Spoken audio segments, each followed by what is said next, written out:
Hello, I'm Senator Orrin Hatch from Utah. The majority of my state and many western states is owned and managed by the federal government. This federal ownership creates challenges unique to states in the West. It's ironic that our states have more land than those east of the Mississippi, but most of our land is managed by unelected Washington bureaucrats. During the Obama administration alone, we have seen a major effort from these Washington bureaucrats to block access to the land to all but a few uses.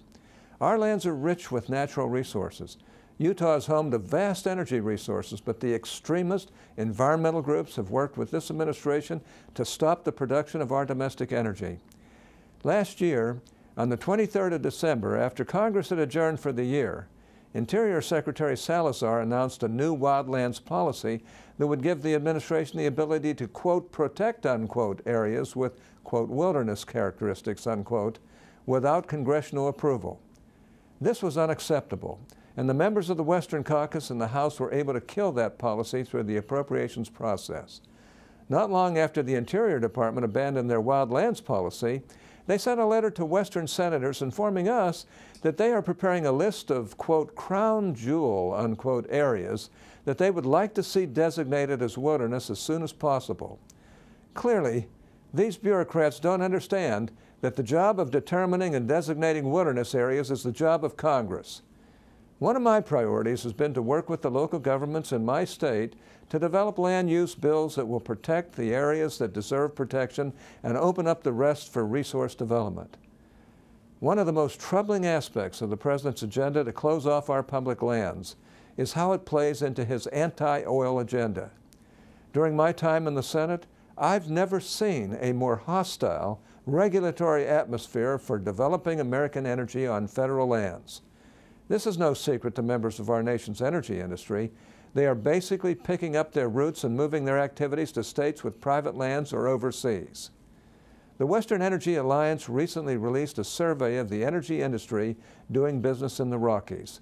Their survey found that $1 billion has already been shifted away from the Rockies and that $3 billion in future investments will continue to be shifted to other regions.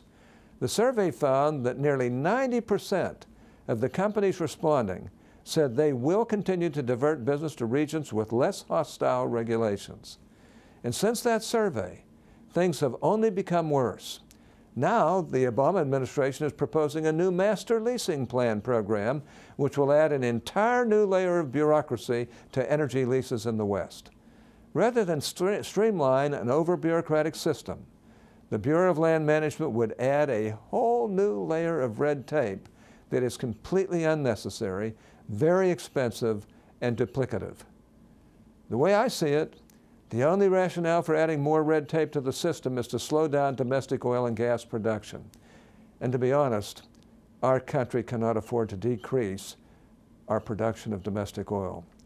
The BLM argues that the MLP program will add certainty for the energy industry. That's a bunch of hooey.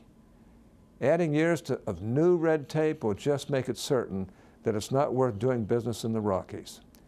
As a Western Republican and a member of the Senate Western Caucus, I am committed to fighting the constant overreaching of this administration and look forward to working with you to help strengthen the Western United States.